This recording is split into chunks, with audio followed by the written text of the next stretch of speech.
Hello everyone, welcome back to the channel. Want to control whether Google Chrome saves your security codes for payment methods? In this tutorial, I show you how to enable or disable the Save Security Codes setting in Google Chrome on your Samsung Galaxy S26 Ultra. Let's get started. First, open Google Chrome.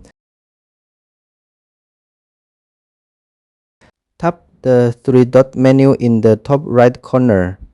Then tap Settings. Next, scroll down until you find Payment Methods.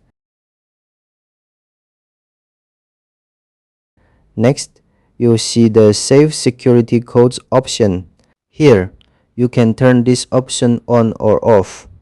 Turn it on if you want Chrome to save your security codes and use them when needed during payment autofill, or turn it off if you don't want Chrome to save your security codes. Choose the option you prefer. And that's how to enable or disable Save Security Codes in Google Chrome on your Samsung Galaxy S26 Ultra. Thanks for watching, and I'll see you in the next video.